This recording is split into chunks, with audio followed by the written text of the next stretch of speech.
Hello, students. I hope all of you are doing great. And now we are going to start the fourth lecture of our chapter, that is our environment. Now, in this lecture, we are going to talk about really interesting topic. And the very first topic we are going to talk about is the food web. Now, we have studied about the food chains in the earlier lectures. Now, what is food web? We are going to talk about that, the food web. So food web is basically an interconnected food chains that are operating in an ecosystem. So these are the interconnected.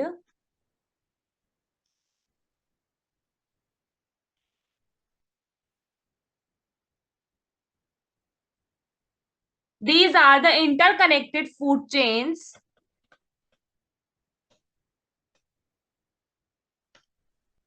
that are operating or they are operating in they are operating in an ecosystem.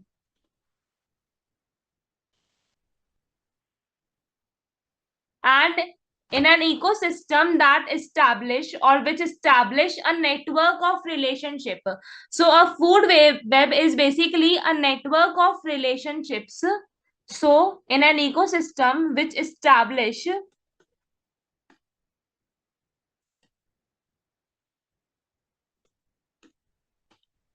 a network of relationships,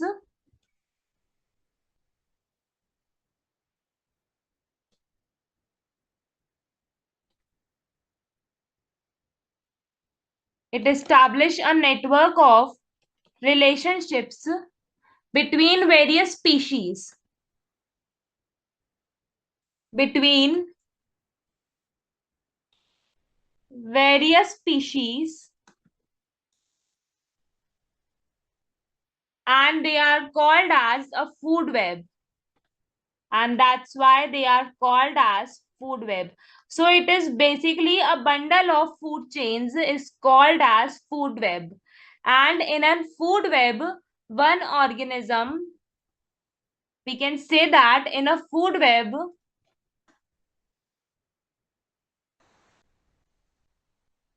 one organism may occupy a position in more than one food chains.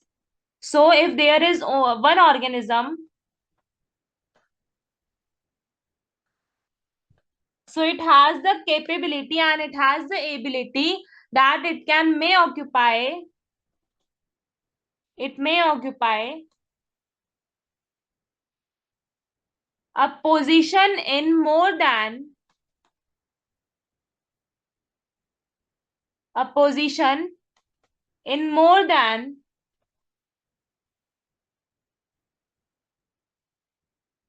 one food chain.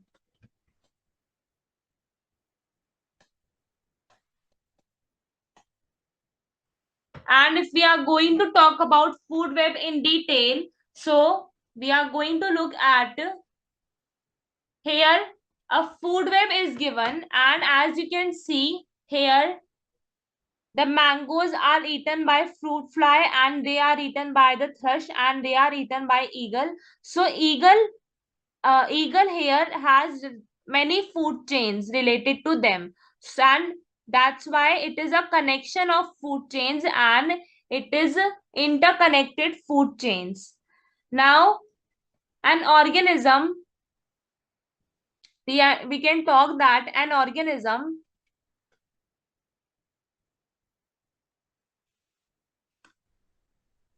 can obtain its food from different sources. So we can say that eagle is obtaining its food from different sources. Also here the snake, that is python, is obtaining its food from different sources. So here lots of organisms are obtaining their food from different sources. So we can say that in a food web an organism can obtain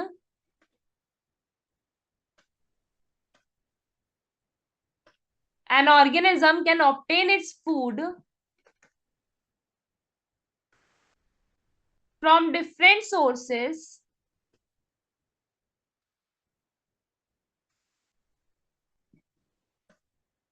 It can obtain its food from different sources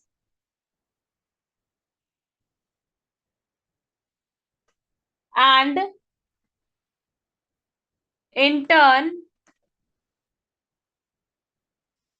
they may be eaten up by different types of organisms also. So that's why we can say that if frog is obtaining its food from different sources, so it can also get eaten by different types of organisms. And if we are going to talk about dragonfly, thrush, so these are the organisms that can obtain their food from different sources also, but they may be eaten by different types of organisms also. So they may be eaten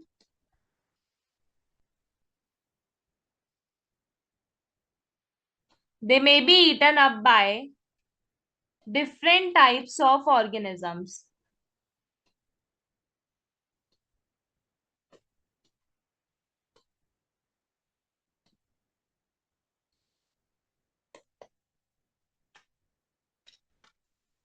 Now, the next topic that we are going to look at is trophic levels. So, what are trophic levels? We are going to talk that.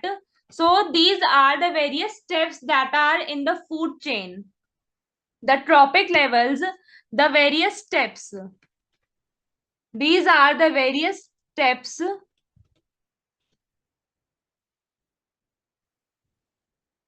in the food chain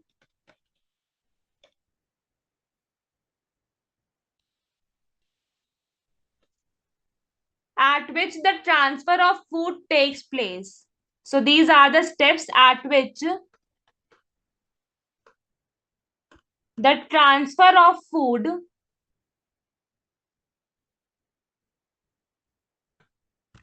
at which the transfer of food takes place.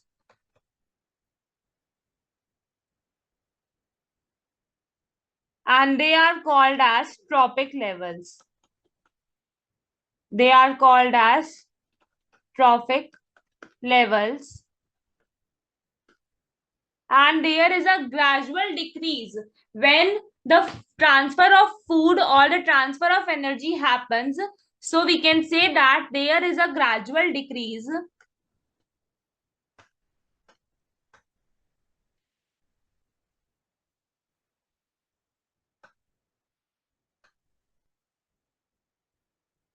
in the amount of energy transfer. There is a very gradual decrease in the amount of energy transfer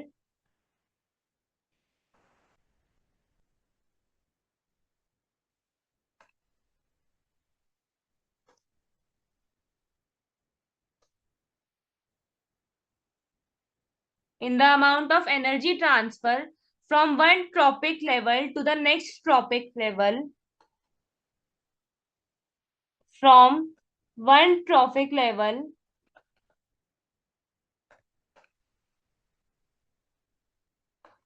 to the next trophic level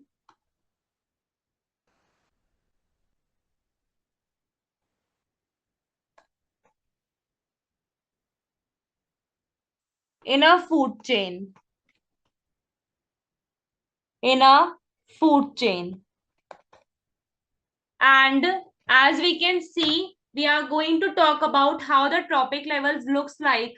So this is how the trophic levels looks like. So this is how the various trophic levels are going to look like. As we can see, the very first one are producers and they have 100 kilojoule of energy. And as we go up in the trophic level, so there is a gradual decrease in the energy. So only 10% of energy is transferred to the next trophic level. As we can see, only 10% of 1000 kilojoule is transferred to the next trophic level, and here also only 10% is transferred to the upwards. So these are the trophic levels and energy is decreasing. So we can say that so only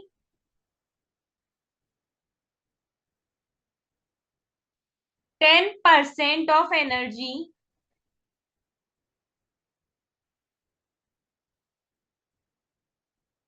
is transferred to the next trophic level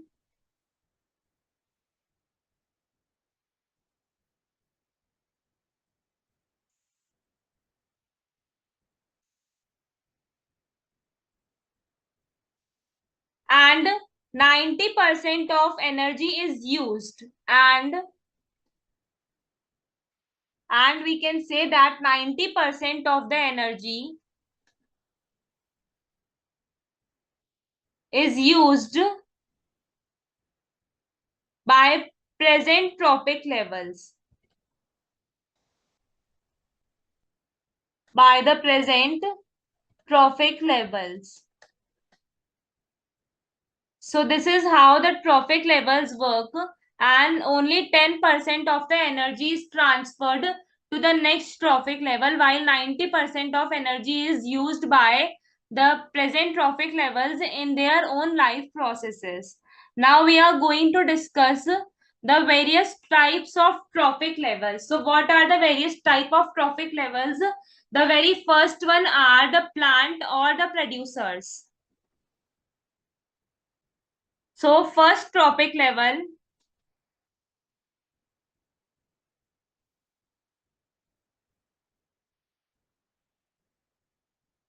in first trophic level, they comes in plant or the producers. Here plant or the producers come.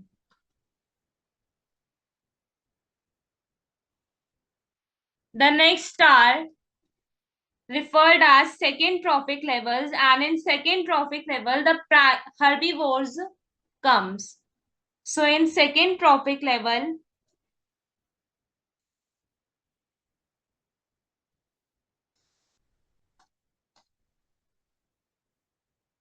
in the second trophic level, the herbivores,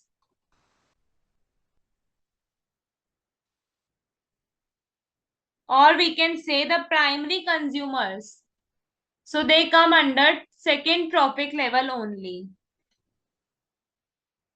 We can say as the primary consumers. So there are two other trophic levels also, and they are, the third trophic level is defined as the carnivores. They are recognized as the carnivores. So the third trophic level,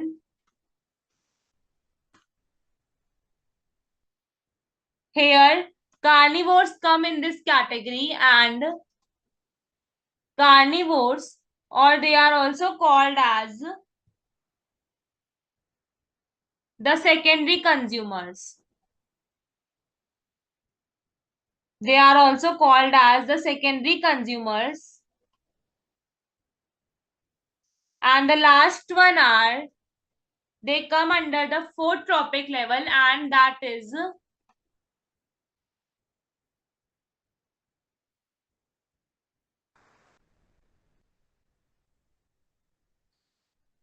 the last one are that here large carnivores or the tertiary consumers come. So here large carnivores come under this level. And we can also say them as tertiary consumers.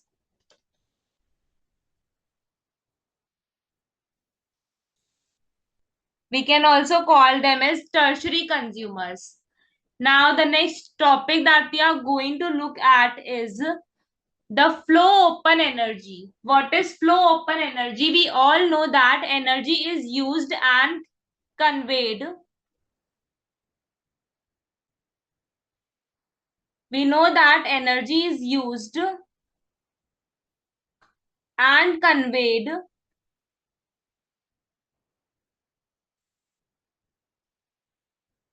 from one trophic level to another in a food chain. So the energy is used from one trophic level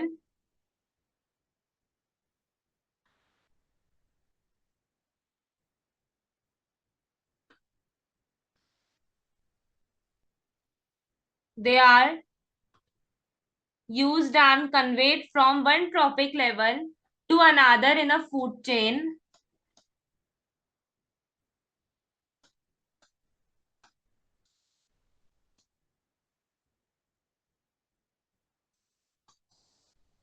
And this is called the flow of energy. and this is called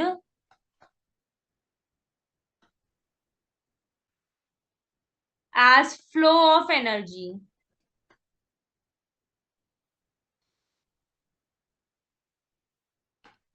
Now, the green plants capture 1% of the solar incident.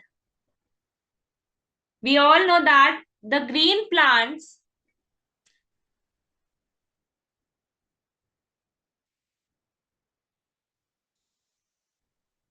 plants capture about 1% of the solar energy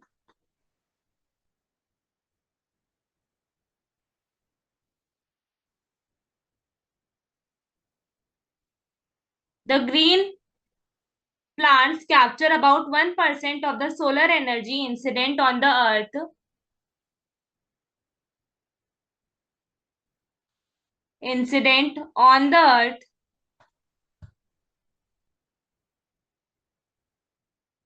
and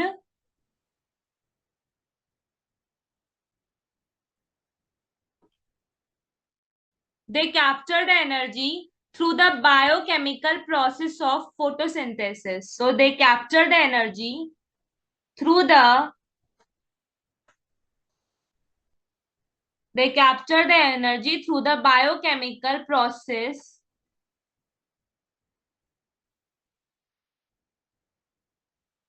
of photosynthesis.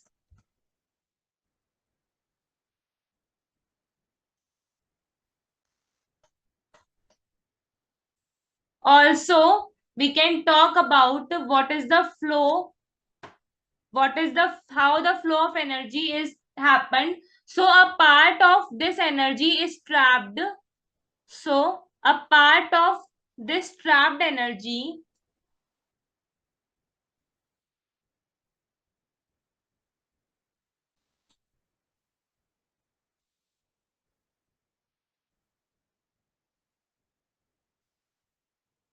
a part of this trapped energy is used by plants. They are used by plants in performing their metabolic activities. So when they trap the energy, that energy is used by plants in performing the metabolic activities. They are used by plants in performing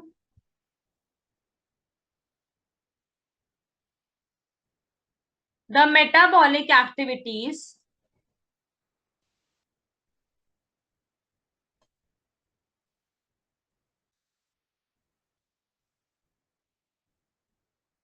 and some energy is released as heat and some is performed in metabolic activities while some energy is released as heat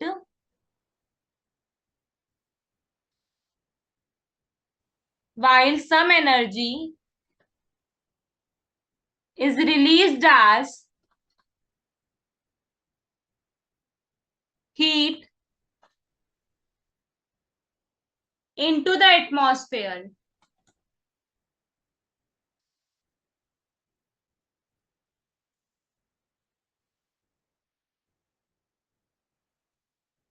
And that's why the remaining energy is chemical energy that is stored in plants. So whatever the remaining energy is there, we called it as the remaining energy.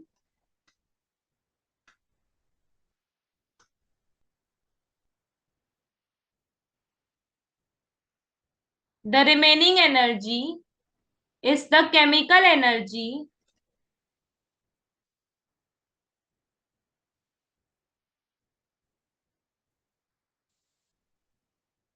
and the chemical energy is stored in the plants and the chemical energy stored in the plants in the form of carbohydrates and it is stored as carbohydrates.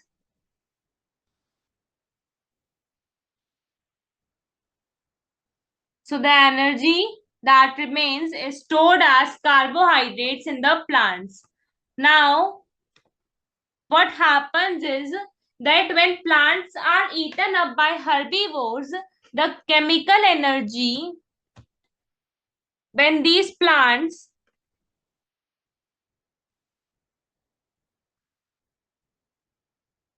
are eaten up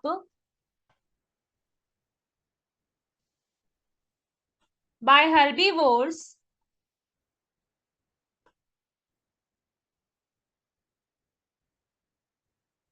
so the chemical energy that is stored in the plants is transferred to these animals. So the chemical energy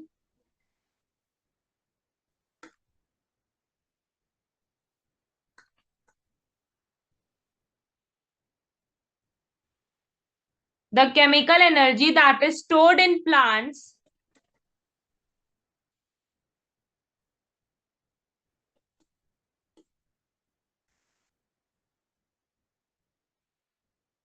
and that energy is transferred to these animals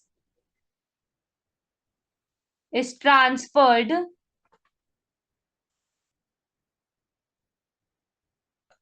to these animals.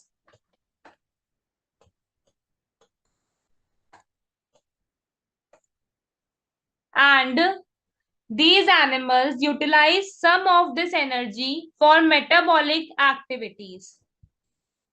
And these animals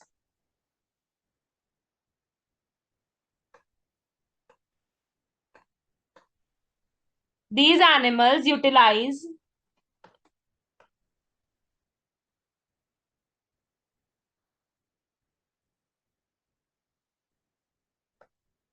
some energy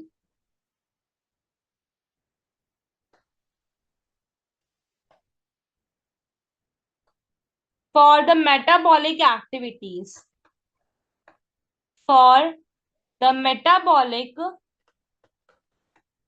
activities. And what happens to the other part of the energy is that the other part of the energy, that is the remaining part of energy. So the remaining part of the energy and is released as heat. So the remaining part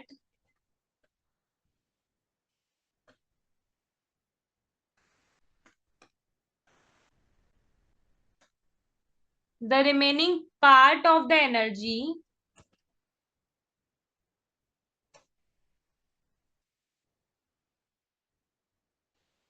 is released as heat, and that is released as heat, and the remaining energy is stored,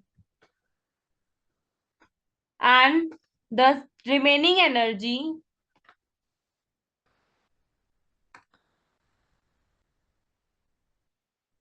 is stored. So when the energy is stored, and this process of energy transfer is repeated similarly with carnivores and so on also. So this process of energy transfer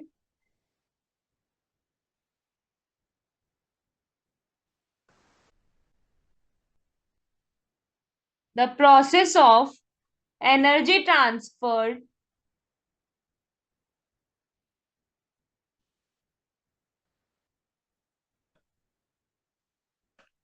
is similarly repeated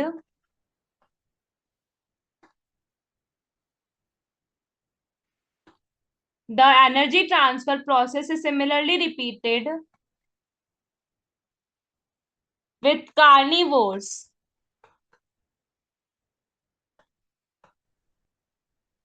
and so on. Now, the next topic that we are going to look at is the 10% law. So we have studied that the energy transfer from one tropic level to the other tropic level is only 10%. So the 10% law states that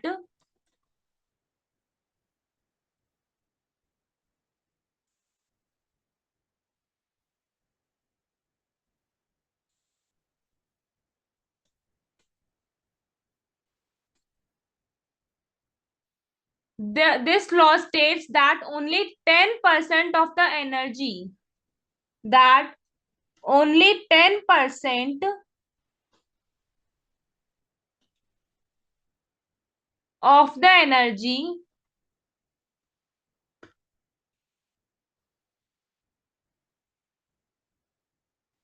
is entering a particular trophic level. Only 10% of the energy entering a particular trophic level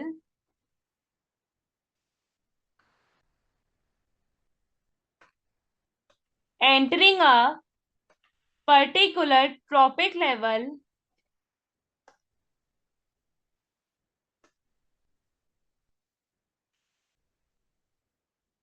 entering a particular trophic level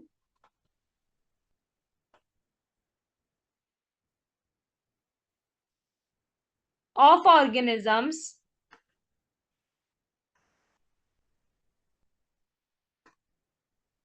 is available to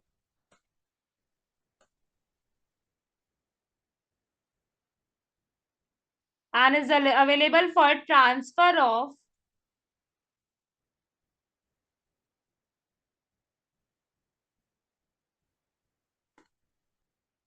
and is available for transfer to the next trophic level. To the next trophic level. So if we take an example, so the example we can take as we are going to take an example of the 10% loss law. So the example could be that we are taking solar energy and solar energy we are taking that as 1000 joule. So only 10% of it, only 10% is transferred to plants, that is 100 joule, and that is transferred to plant, and also 10% of this, that is equal to the 10% of 100, that will be equal to 10 joule, and that is transferred to the deer, and from that only 0.1 joule, only 1 joule is transferred to lion, that is 10% of 10 joule. Now for example, in the example we have supposed that 100 joule of energy is received by the green plants. So suppose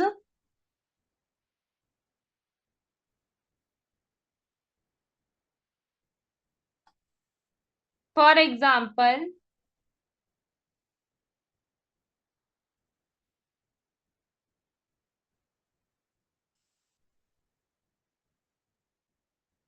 here for example,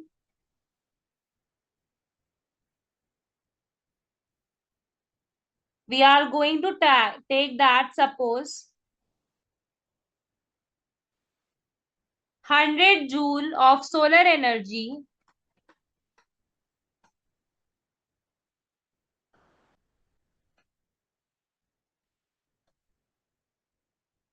is received by green plants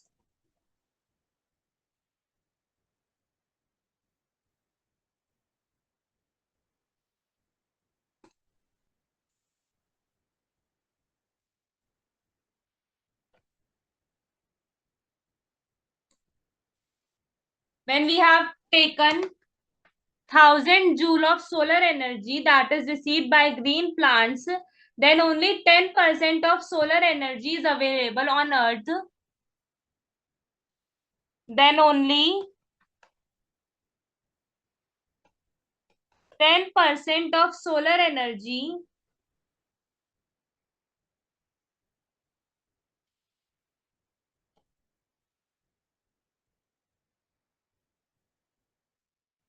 is available on Earth.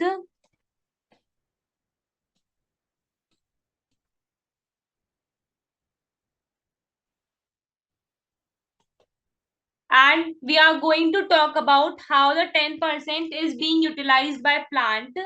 So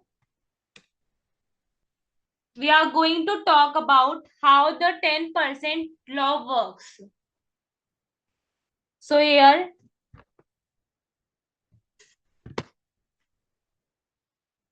so only 100 joule that is equal to 10% of 1000 joule. So that is equal to 10% of 1000 joule is trapped by plants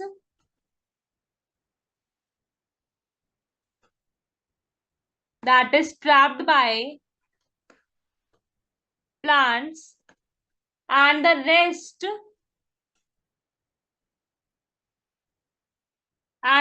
900 joule is being utilized or being lost in the environment, and the 900 joule of energy is lost in the environment.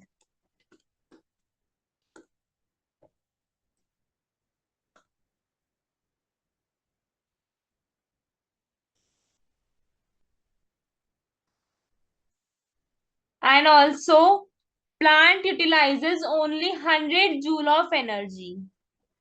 So the plant utilizes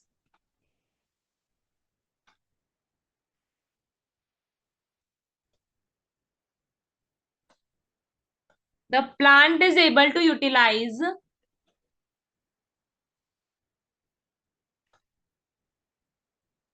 only 100 joule of energy.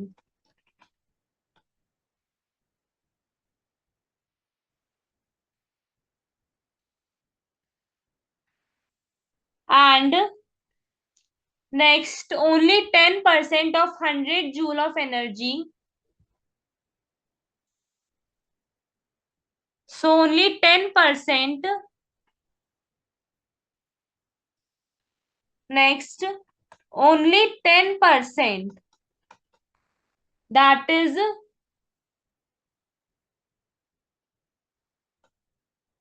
10% of the 100 joule energy of plant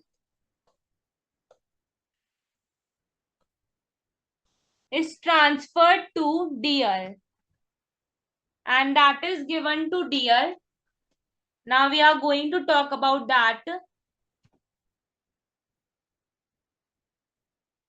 And the next topic that we are going to look at is the environmental problems. So what are the environmental problems that happen? So changes in the environment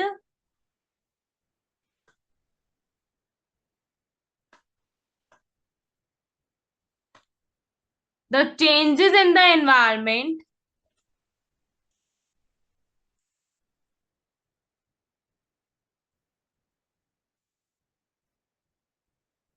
affect us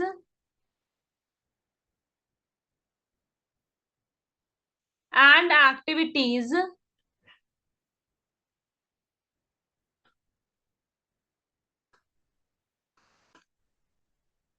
affect us and the activities change the environment around us, that can change the environment around us.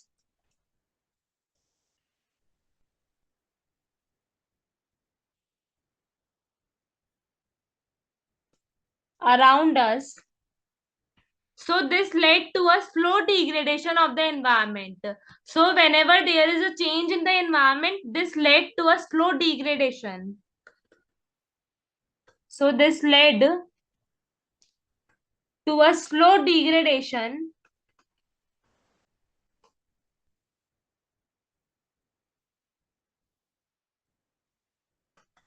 This led to a slow degradation of the environment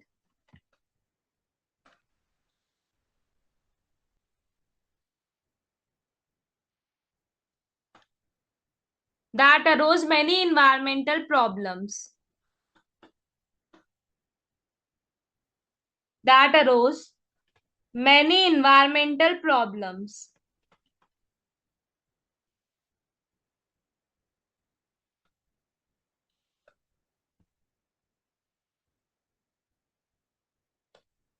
For example,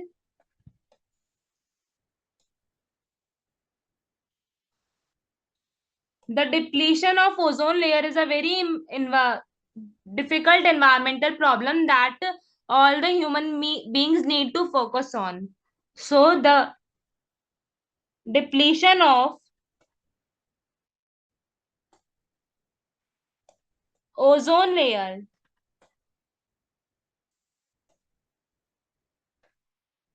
Now we are going to talk about what is the depletion of ozone layer. So we are going to talk about what is the depletion of ozone layer. So the depletion of ozone layer is the O3 layer that is present in the atmosphere. So ozone layer, that is the O3 layer, and that is present and that is largely found in the atmosphere and largely found in the atmosphere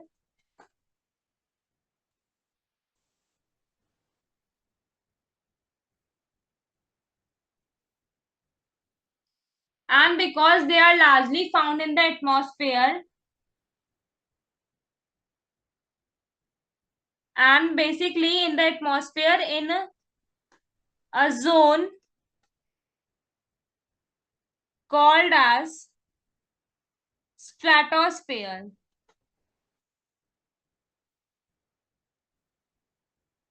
and that is about 12 to 50 kilometer 12 to 50 kilometer above sea level.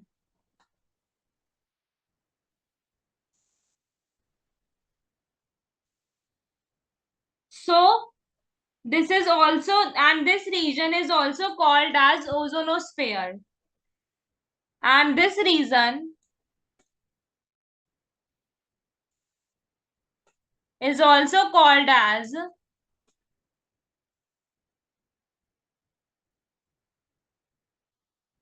ozonosphere.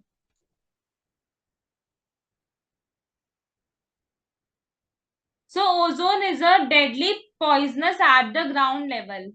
The ozone that is the ozone layer that is deadly poisonous.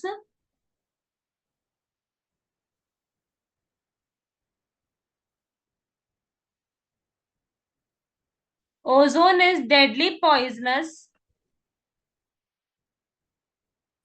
at the ground level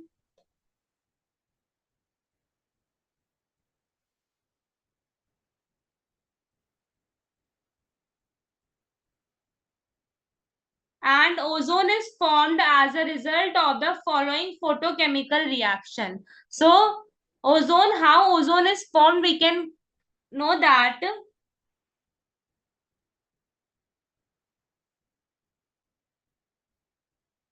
So oxygen is treated by the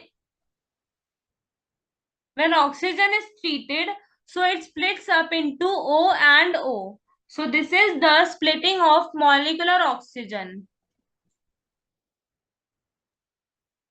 This is the splitting of molecular oxygen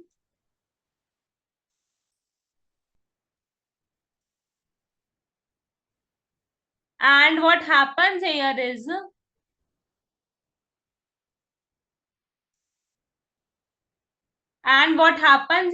that this the molecule the oxygen we have received, this combines with oxygen again and it gives us O3, that is ozone. Now, what is the importance of ozone layer? We are going to talk about that. So, ozone layer is a protective blanket. Ozone layer basically protects us from harmful ultraviolet radiations. So, ozone layer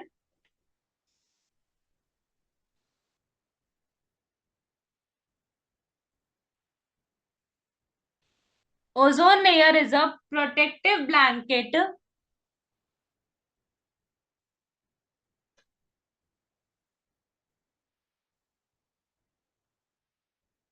around the earth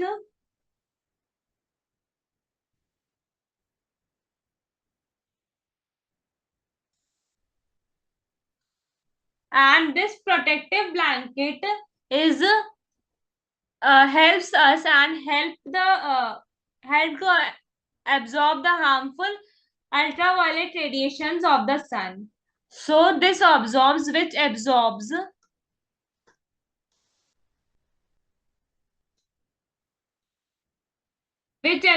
most of the harmful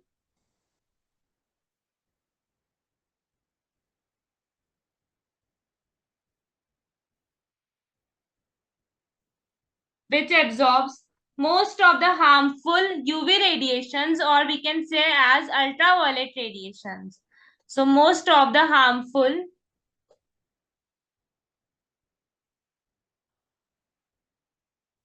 UV radiations, and we can call that as ultraviolet radiations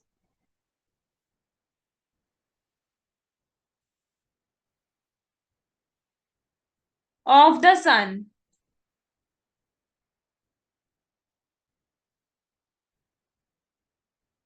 And because they can absorb the harmful ultraviolet radiations, so they protect the living beings of the earth, thus protecting the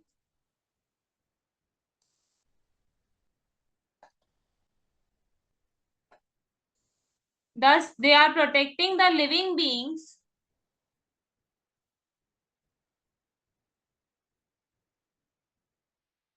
of the earth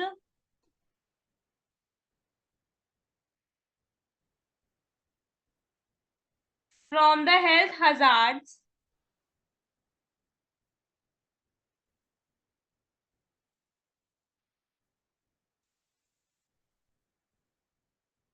and the health hazards can be like skin cancer,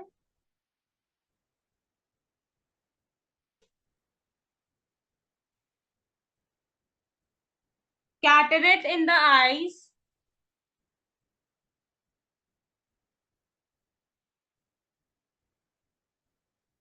cataract in the eyes,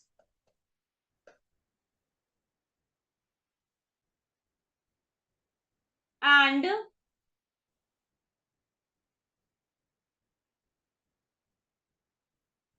the weakened immune system and the weakened immune system.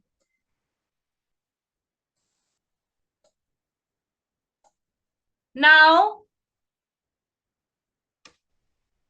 we are going to talk about it also helps in the and it also prevents in the destruction of plants. So it also prevents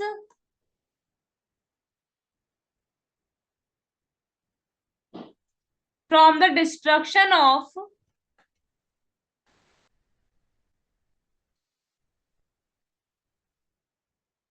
It also prevents from the destruction of plants.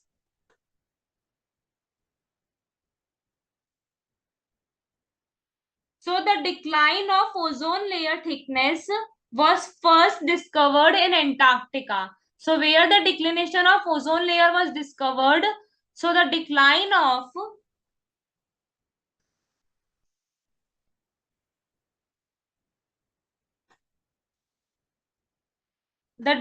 of ozone layer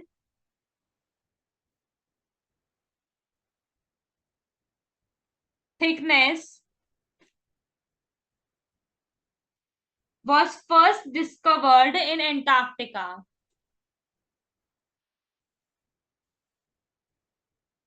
Was first discovered in Antarctica.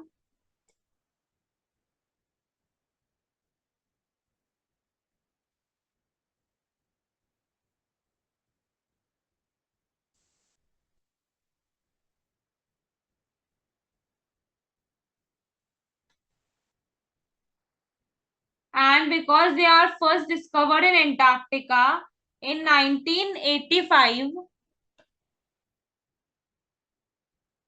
and it was termed as ozone hole. And it was termed as and it was termed as ozone hole. I hope this is clear to you. Now, the next topic that we are going to look at is the measures to limit the damage of ozone layer. So what are the measures that are taken to limit the damage of the ozone layer? So the very first measure we can take is that we can stop and the excessive use of chlorofluorocarbon.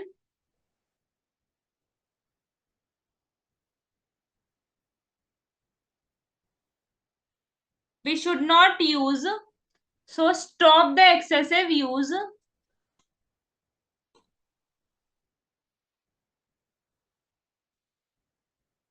We can stop the excessive use of CFCs that are the main component that are responsible for the depletion of ozone layer, and they are called as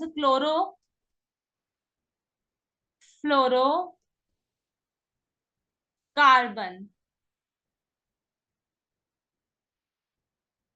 And it is a synthetic inert chemical. It is a synthetic and inert chemical.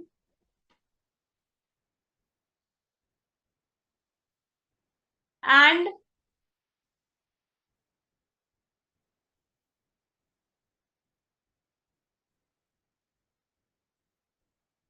for example, we can take as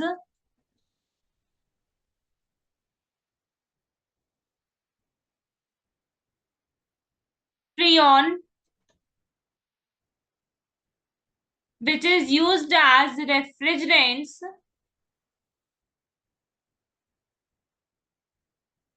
Freon, which is used as refrigerants,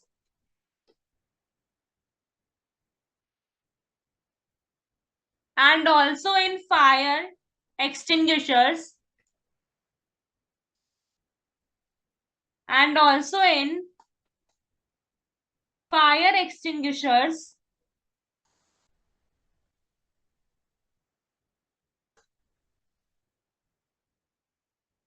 cause the ozone depletion in the upper atmosphere. They cause the ozone depletion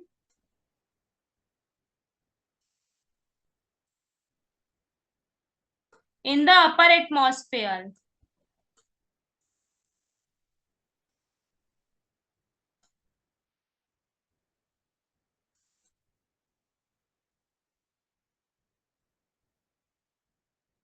Also, if we talk about the chlorofluorocarbon, so a single chlorine atom is so powerful that a single chlorine atom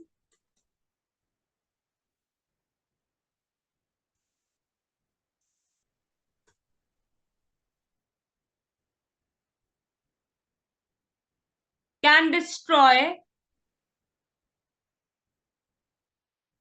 a single chlorine atom can destroy 1 lakh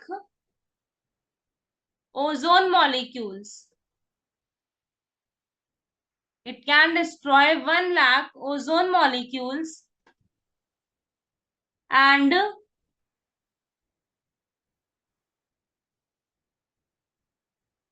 UNEP, that is the United Nations Environment Program, did an excellent job. So that was a measure that was taken, and they did an excellent job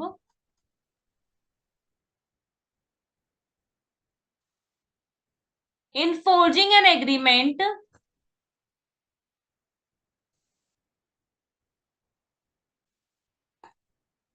enforcing an agreement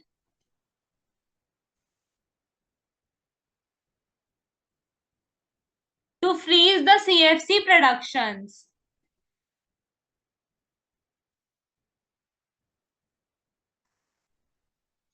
To freeze the CFC productions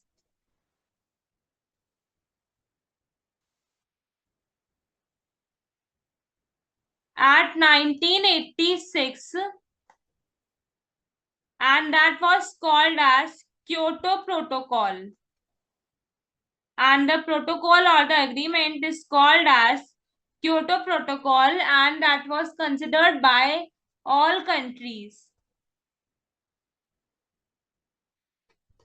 I hope this is clear to all of you that why the ozone layer is so important and why it is important for us to protect it.